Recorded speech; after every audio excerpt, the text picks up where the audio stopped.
My channel. ഇന്ന് ഞാൻ തയ്യാറാക്കുന്നത് എല്ലാ സദ്യക്കും പ്രധാനമായും വിളമ്പുന്ന അവിയലാണ്. അവിയൽ നമ്മുടെ മലയാളികളുടെ ഇഷ്ടവിഭവമാണല്ലോ. ഇത് വളരെ സിമ്പിളായി തന്നെ തയ്യാറാക്കാവുന്നതാണ്. ഞാനിവിടെ സദ്യക്കൊക്കെ തയ്യാറാക്കുന്ന അതേ ടേസ്റ്റോട് കൂടിയാണ് ഉണ്ടാക്കുന്നത്. അപ്പോൾ എല്ലാവരും ട്രൈ ചെയ്ത് നോക്കണം. അപ്പോൾ അതിലേക്ക് വേണ്ട ഇൻഗ്രീഡിയൻസ് എന്തൊക്കെയാണെന്ന് നോക്കിയാലോ. അവിയൽ ഉണ്ടാക്കാനായിട്ട് ഞാനിവിടെ കുറച്ച് വെജിറ്റബിൾസ് അരിഞ്ഞെടുത്തതാണ്. ചേന അരിഞ്ഞെടുത്തിട്ടുണ്ട്, മുരിങ്ങക്കായ, കോവയ്ക്ക, പയർ നീളത്തിൽ അരിഞ്ഞെടുത്തിട്ടുണ്ട്, കായ, ബീൻസ്, ക്യാരറ്റ്, പിന്നെ ഇത് ഓമക്കായയാണ്. പപ്പായ അല്ലെങ്കിൽ കപ്പയ എന്നും പറയാറുണ്ട്. വെജിറ്റബിൾസ് അരിഞ്ഞു വെച്ച് കഴിഞ്ഞിട്ടുണ്ടെങ്കിൽ നമുക്ക് പെട്ടെന്ന് തന്നെ അവിയൽ ഉണ്ടാക്കാനായിട്ട് തുടങ്ങാം. അതിനായി ഒരു പാനിലോട്ട് 2 ടേബിൾ സ്പൂൺ വെളിച്ചെണ്ണ ഒഴിച്ചു കൊടുത്തിട്ടുണ്ട്. ഇനി ഇതിലേക്ക് നമുക്ക് കുറച്ച് കറിവേപ്പില ചേർത്ത് കൊടുക്കാം. അവിയലൊക്കെ ഉണ്ടാക്കുമ്പോൾ വെളിച്ചെണ്ണ തന്നെ ചേർത്ത് കൊടുക്കണം, അപ്പോഴാണ് കൂടുതൽ ടേസ്റ്റ്. ഇനി നമുക്കിതിലേക്ക് ചേന ചേർത്ത് കൊടുക്കാം. ഞാൻ ഇതിലേക്ക് വെള്ളം ചേർക്കാതെയാണ് തയ്യാറാക്കുന്നത്. June, July, August, September, October മാസങ്ങളിൽ ചേന പെട്ടെന്ന് തന്നെ വെന്ത് കിട്ടും. വേനൽ മാസങ്ങളിൽ ചേന വേവാൻ കുറച്ച് പാടാണ്. ആ സമയത്ത് കുറച്ച് വെള്ളം ചേർത്ത് വേവിക്കുന്നതാണ് നല്ലത്. ഇനി നമുക്കിതിലേക്ക് ബാക്കിയുള്ള വെജിറ്റബിൾസ് എല്ലാം ചേർത്ത് കൊടുക്കാം. നിങ്ങൾക്ക് ഇഷ്ടമുള്ള എല്ലാ വെജിറ്റബിൾസും ചേർത്ത് കൊടുക്കാവുന്നതാണ്. പക്ഷേ ഒരു കാര്യം ശ്രദ്ധിക്കണം, അവിയൽ ഉണ്ടാക്കുമ്പോൾ എല്ലാ വെജിറ്റബിൾസും നീളത്തിലാണ് അരിഞ്ഞെടുക്കേണ്ടത്. അതുകൊണ്ട് നീളത്തിൽ തന്നെ അരിഞ്ഞെടുക്കാനായിട്ട് ശ്രദ്ധിക്കണം. ഈ സമയത്ത് നമ്മൾ ഫ്ലെയിം ലോ ടു മീഡിയം ഫ്ലെയിമിലാക്കി വെക്കണം. വെജിറ്റബിൾസിൽ നിന്ന് തന്നെ കുറച്ച് വെള്ളം ഇറങ്ങി വന്നോളും. ഇനി നമുക്ക് എല്ലാ വെജിറ്റബിൾസും ഇട്ടതിന് ശേഷം നമുക്ക് ഒരു 1/2 ടീസ്പൂൺ മഞ്ഞൾപ്പൊടി ചേർത്ത് കൊടുക്കാം. മഞ്ഞൾപ്പൊടി ചേർത്ത് കൊടുക്കുന്നത് കൊണ്ട് നമ്മുടെ വെജിറ്റബിൾസിലെല്ലാം വിഷാംശം മാറിക്കിട്ടും. ഇനി ഇതിലേക്ക് ഒരു 1/4 ടീസ്പൂൺ മുളക് പൊടി ചേർത്ത് കൊടുക്കുന്നുണ്ട്. ഇനി നമുക്ക് ആവശ്യത്തിന് ഉപ്പ് ചേർത്ത് കൊടുക്കാം. ഞാനിപ്പോൾ 1 ടീസ്പൂൺ ഉപ്പ് ചേർത്ത് കൊടുക്കുന്നുണ്ട്.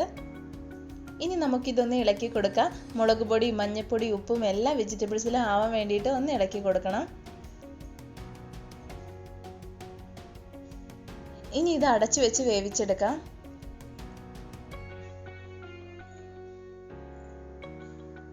ഇപ്പോൾ ഇത് ഒരു 5 മിനിറ്റ് കഴിഞ്ഞിട്ടുണ്ട്. നമ്മുടെ ഇതിൽ നിന്ന് ആവിയൊക്കെ വന്നിട്ടുണ്ട്. ഇപ്പോൾ ഇതാ വെജിറ്റബിൾസിൽ നിന്ന് തന്നെ വെള്ളമൊക്കെ ഇറങ്ങി. കണ്ടോ, വെജിറ്റബിൾസിൽ നിന്ന് തന്നെ വെള്ളമൊക്കെ ഇറങ്ങിയിട്ടുണ്ട്. നമുക്ക് ഒന്നുകൂടി ഇളക്കി കൊടുക്കാം. നമ്മുടെ കഷ്ണങ്ങൾ ഒന്നുകൂടി വേവട്ടെ. ഒരു 5 മിനിറ്റ് കൂടി അടച്ചു വെച്ച് വേവിക്കാം. ഇതിലേക്ക് വെള്ളം ചേർക്കാത്തത് കൊണ്ട് തന്നെ ഇടയ്ക്ക് ഒന്ന് ഇളക്കി കൊടുക്കുന്നതാണ് നല്ലത്. ഇപ്പോൾ ഇതാ ഒരു 5 മിനിറ്റ് കഴിഞ്ഞിട്ടുണ്ട്. ഇനി നമുക്കൊന്നുകൂടി തുറന്ന് നോക്കാം.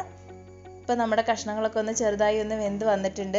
ഇനി നമുക്ക് ഇതിലേക്ക് തൈര് ചേർത്ത് കൊടുക്കാം. ഞാനിവിടെ 1 കപ്പ് തൈരാണ് ചേർത്ത് കൊടുക്കുന്നത്. ഇത് അത്യാവശ്യം പുളിയുള്ള തൈരാണ്. നിങ്ങളുടെ കയ്യിലുള്ള തൈര് പുളി കുറവാണെങ്കിൽ കുറച്ചുകൂടി ചേർത്ത് കൊടുക്കാവുന്നതാണ്. ഞാനിവിടെ അത്യാവശ്യം പുളിയുള്ള തൈര് 1 കപ്പ് ചേർത്ത് കൊടുത്തിട്ടുണ്ട്. ഇനി ഈ തൈരിൽ കടന്നിട്ട് നമ്മുടെ വെജിറ്റബിൾസ് ഒന്നുകൂടി വേവണം. നമുക്ക് അടച്ചു വെച്ചിട്ട് വേവിച്ചെടുക്കാം. അപ്പോഴേക്കും നമുക്ക് ഇതിലേക്ക് വേണ്ട അരപ്പ് റെഡിയാക്കാം. അതിനായി ഞാനിവിടെ കുറച്ച് ചെറിയ ഉള്ളി എടുത്തിട്ടുണ്ട്, ഒരു 4 പച്ചമുളക് എടുത്തിട്ടുണ്ട്. ഇത് അത്യാവശ്യം എരിവുള്ള മുളകാണ്. പിന്നെ കുറച്ച് കറിവേപ്പില, 1 ടീസ്പൂൺ ജീരകം എടുത്തിട്ടുണ്ട്.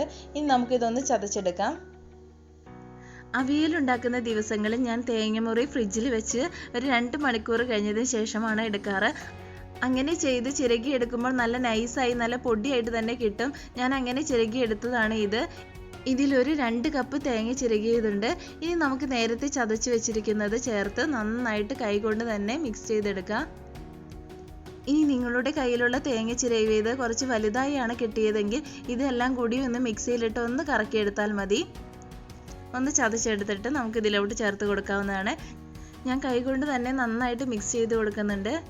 ഇങ്ങനെ ചെയ്തെടുക്കുമ്പോൾ നമ്മുടെ അവിയൽ ഉണ്ടാക്കുമ്പോൾ നല്ലൊരു ടേസ്റ്റാണ്.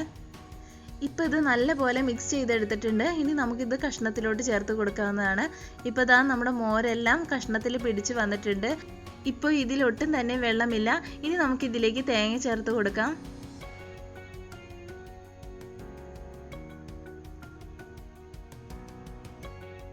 ഈ തേങ്ങ ചേർത്ത് നമുക്ക് നന്നായിട്ട് മിക്സ് ചെയ്തെടുക്കണം.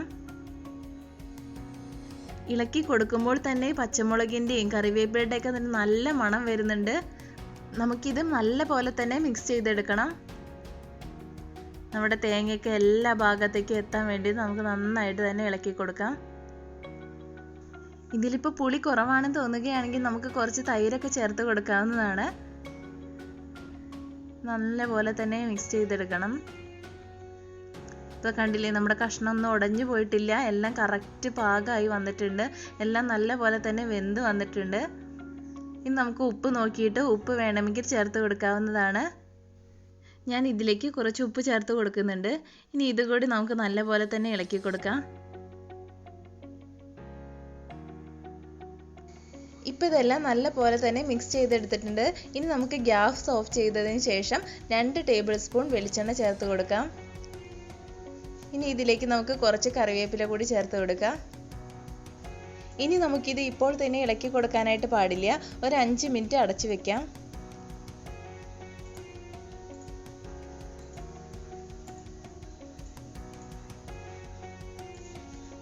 ഇപ്പോൾ ദാ ഒരു 5 മിനിറ്റ് കഴിഞ്ഞിട്ടുണ്ട്. ഇനി നമുക്ക് തുറന്നു നോക്കാം. അങ്ങനെ നമ്മുടെ സ്വാദിഷ്ടമായ അവിയൽ റെഡി ആയിട്ടുണ്ട്. ഇനി നമുക്കിതെല്ലാം ഇളക്കി കൊടുക്കാം. ഇപ്പോൾ നല്ലൊരു സ്മെല്ലായിട്ടുണ്ട്. നല്ല വെളിച്ചെണ്ണയുടെ ഒക്കെ നല്ല മണമായി വന്നിട്ടുണ്ട്. സദ്യക്കൊക്കെ ഉണ്ടാക്കുന്ന അതേപോലെ തന്നെ നല്ലൊരു ടേസ്റ്റായി വന്നിട്ടുണ്ട് നമ്മുടെ അവിയൽ. അപ്പോൾ എല്ലാവരും ഇത് ട്രൈ ചെയ്ത് നോക്കണം. നിങ്ങൾക്ക് എന്തായാലും ഇഷ്ടപ്പെടും. വീഡിയോ കണ്ട എല്ലാവർക്കും ഒരുപാട് നന്ദി. വീഡിയോ ഇഷ്ടപ്പെട്ടിട്ടുണ്ടെങ്കിൽ മറക്കാതെ തന്നെ ലൈക്ക് ചെയ്യാനും അതുപോലെ തന്നെ ചാനൽ സബ്സ്ക്രൈബ് ചെയ്യാനും ഷെയർ ചെയ്യാനും കമൻറ്റ് ചെയ്യാനും മറക്കരുതേ. അപ്പോൾ അടുത്ത വീഡിയോ ആയിട്ട് വീണ്ടും കാണാം. Thanks for watching.